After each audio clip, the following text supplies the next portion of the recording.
great introduction. As you can tell, this video is going to be about Santo Domingo Dominican Republic.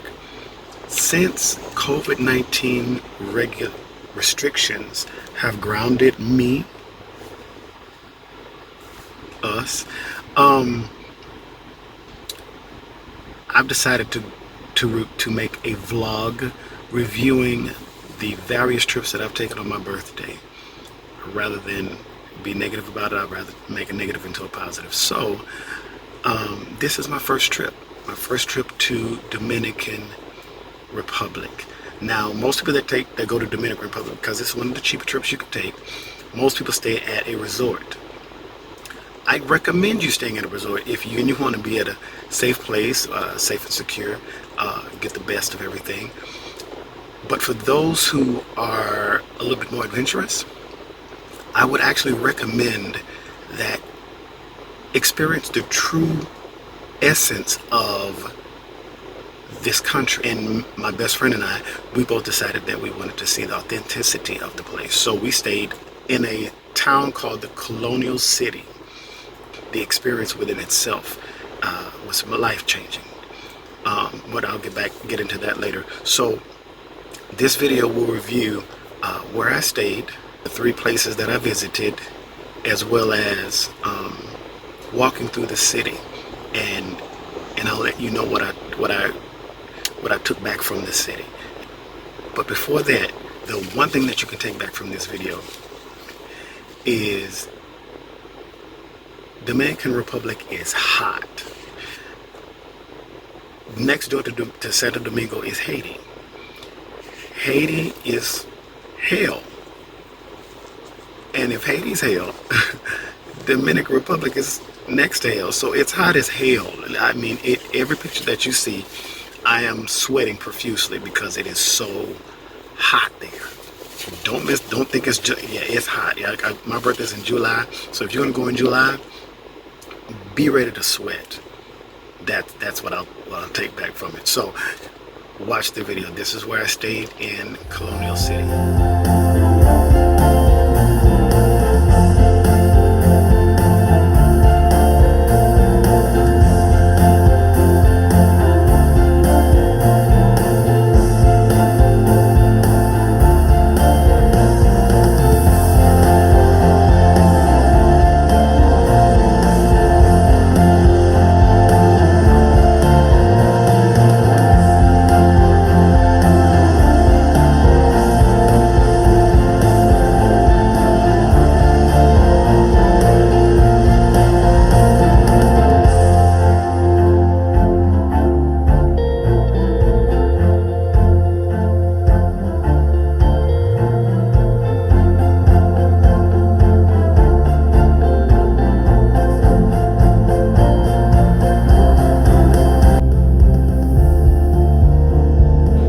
So there it is, Hotel Conte De Penalbe in the Colonial City.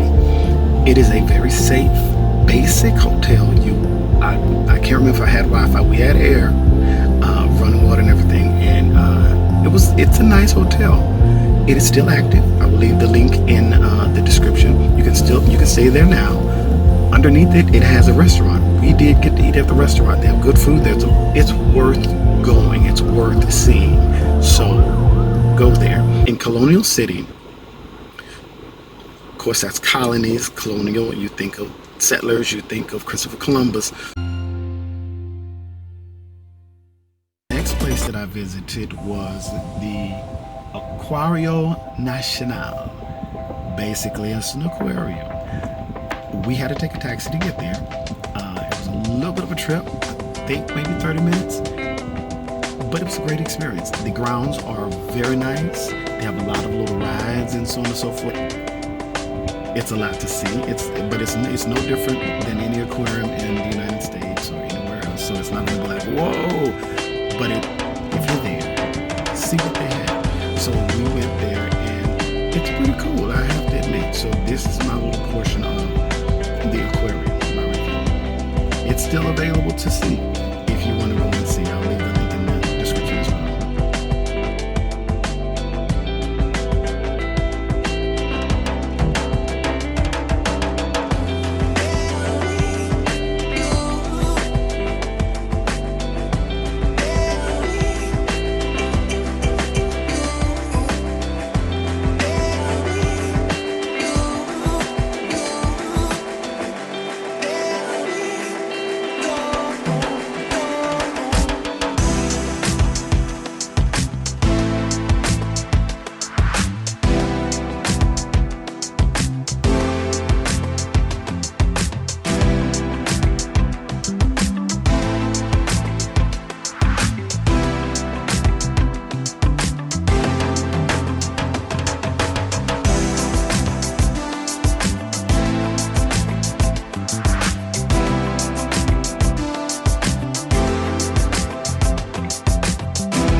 Now, the last place that I visited was Boca Chica.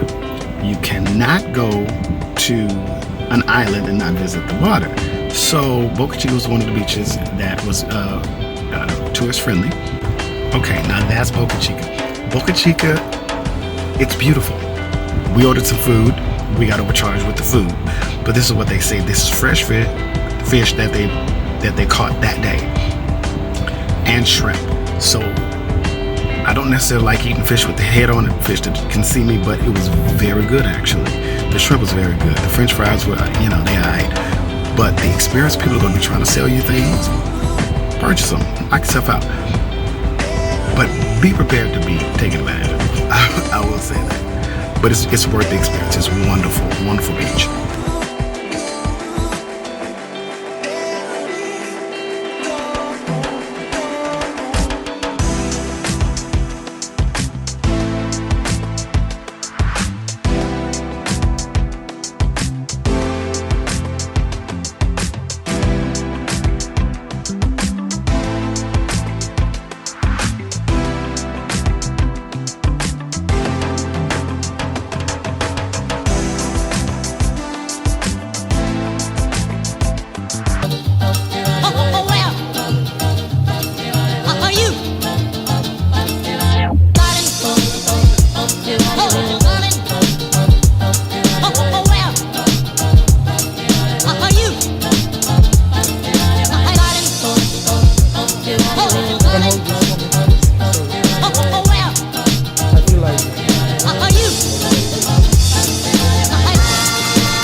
Since I walked the beach, I figured the last portion of this video I should show would be me walking through the Colonial City.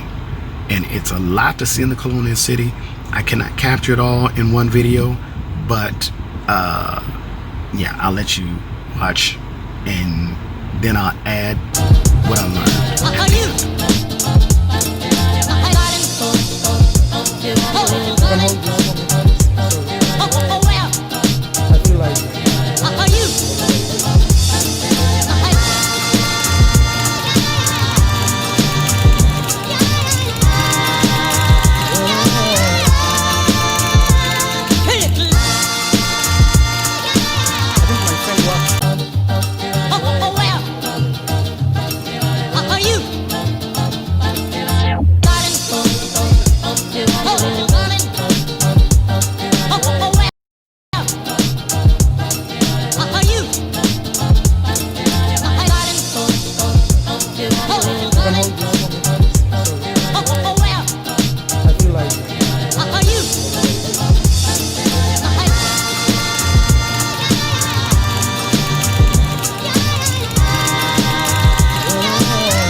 Now that you've seen the Colonial City, as much as I could show you, sorry about the movement, but I'm walking.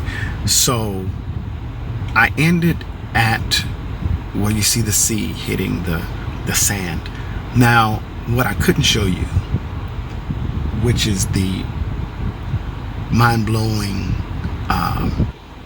aspect of things, I saw children bathing in this water. And I did not show the junky side because there's like trash and boxes, and I mean, it's filth. And they're bathing in it. Not just children, families bathing in this water and drinking this water. So, and I'm telling you, this water is salty to the taste. Yeah. So one thing that I learned while being there, and this is after I got taken advantage of because I didn't speak English. The taxi drivers are going to try to overcharge you if you speak English. Everybody's going to try to overcharge you, take advantage of you because you're American. But the last day, which I think everything happens for a reason, the last day is where I walked the city and walked the pier and everything, and that's where I ran into children. And it was like some kid came by, I forget, and I think I gave him $1 because he literally was walking with his pants, it was shorts. His shorts exposed his lack of underwear. And I was like, oh my God, this baby done. So I gave him some change in my, because it's a dollar or a peso is $1 there. So I gave him $1. And when I gave him that, 5 other kids came out of nowhere. ¿Qué hay? ¿Cómo está? Bien. Eu vou passar no jornal. Júnior. Estamos com essa vagante lá. E vai passar numa pedra. ¿Y qué es eso? Mira. I gave money. And then it clicked. It was like, wow. They're really, and these are children. Our homeless in America, they're drug addicts. These people are not drug addicts. These people are from Haiti. We actually got to talk to somebody from Haiti, and he said that his family prostituted him as a child. And granted, let me back up. This was after a lady walked up to me with her child, and this was I'll say an 8-year-old girl, and she didn't speak any English, but she knew I was American. She pushed the girl towards me, said, take. And when I saw the eyes of the girl, it brought me to tears, because it was just like, you're selling me your 8-year-old daughter. The mental anguish that baby had to be going through. I gave him everything that was in my pockets, because I was like, no, I do not want your child. And I gave him when you go to these places and you stay off the grid, you really get to see the true essence of what these places that we go to for fun and these glamorous resorts, we need to give back. And so I gave her, like I said, everything I had, but it wasn't enough, because she left. But I'm guaranteed she came back, and that baby went back with somebody else. The thing to take back from this trip, if you go to Dominican Republic, be it Santo Domingo or the other one, this is a poverty-stricken place. These people literally need our money to survive. So, yes, it's beautiful. Yes, it's an excursion. Yes, it's an experience. But realize how good we have it, and take back something positive from your experience. That's my hope. So if you got any questions, feel free to ask. I will answer them to the best of my ability. I will leave in links where I stayed. And if there's anything else you want to know, I'll let you know. I will be adding more videos of more places that I've been once I get time. Okay, so this is again the first birthday trip that I've taken to Dominican Republic. I hope you enjoyed the video. If you got any questions, leave them in the comments and I'll respond. All right, see ya.